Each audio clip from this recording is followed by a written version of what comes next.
Hey everybody, here we are on another weekend in the garden, and it's May, middle of May, and basically, well, just a little fertilizer goes a long way.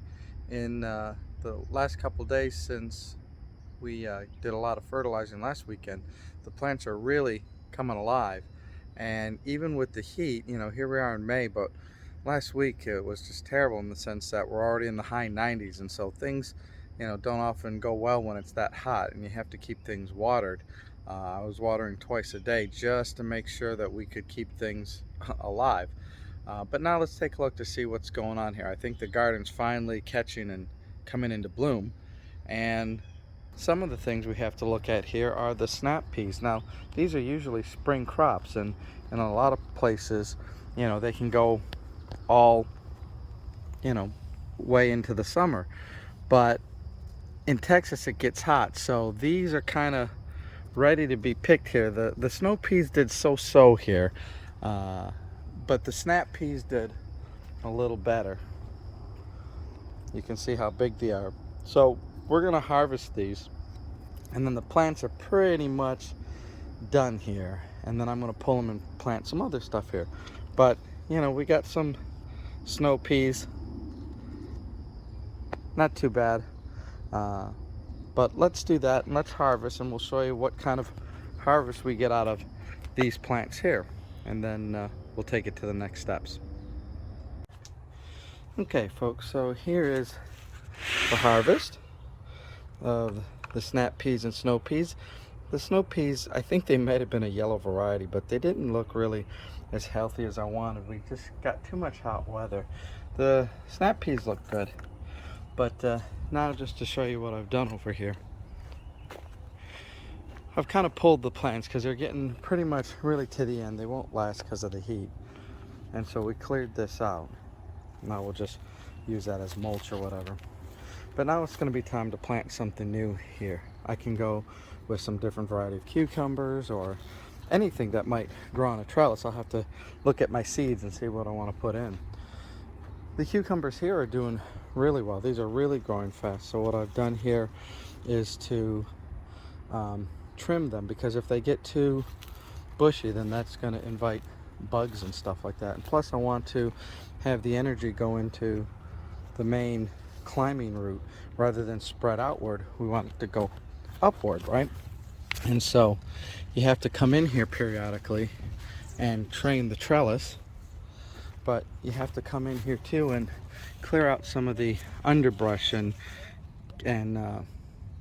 clean out the runners that don't want to go the wrong way, so to speak, because that way you keep your pests, and because the lower leaves will get the bugs and the eggs, so you got to clean that up so that you have strong and healthy plants here.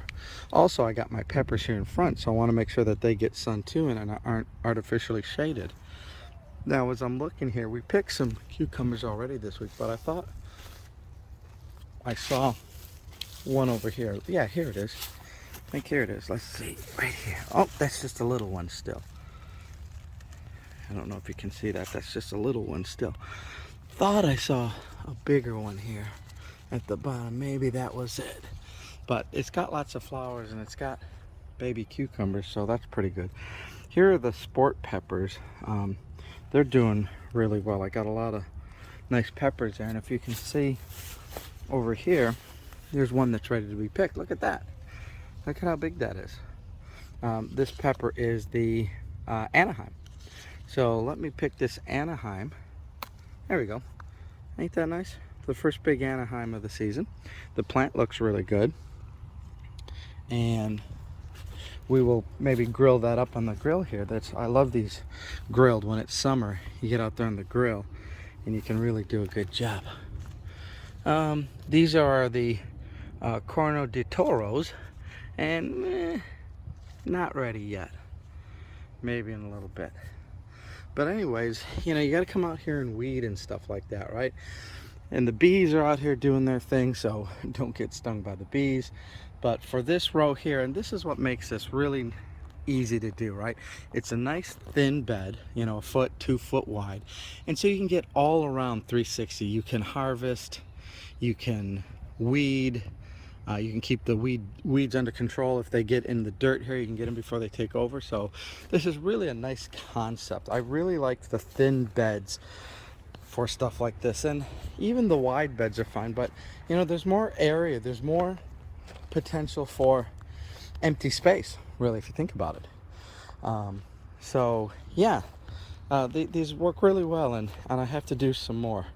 You know, once you get started, it's like, I guess it's like tattoos. Once you get one, you gotta have more. So now this bed's ready to go for something new.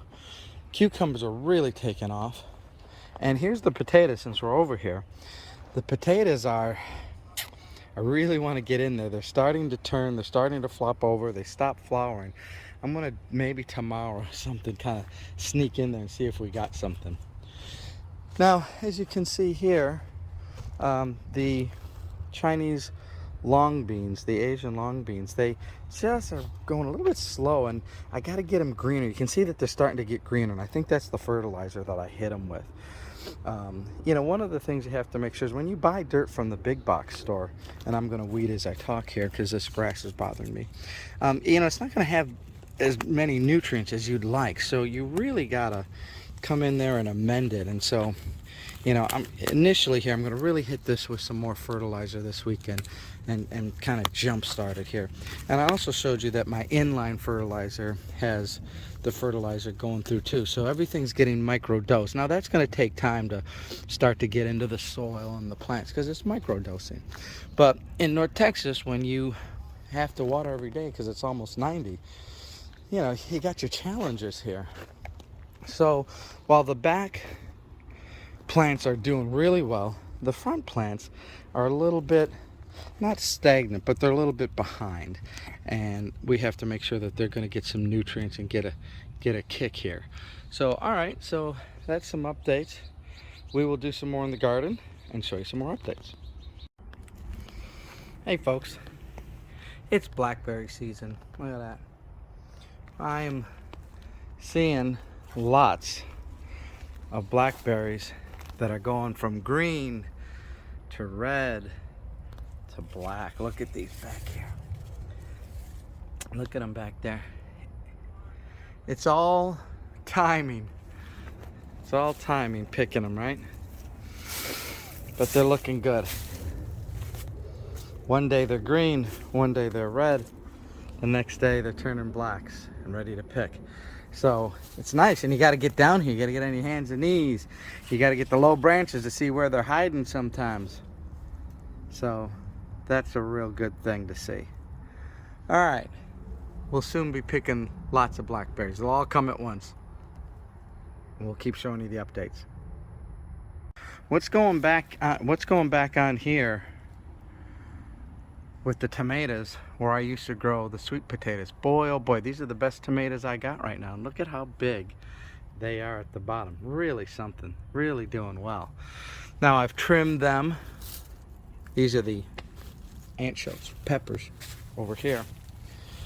But these are big, really big. And I've trimmed them and kept them going nice. I think they're determinate. If I look, let's see if I can find out, because did they say they're determinate or indeterminate?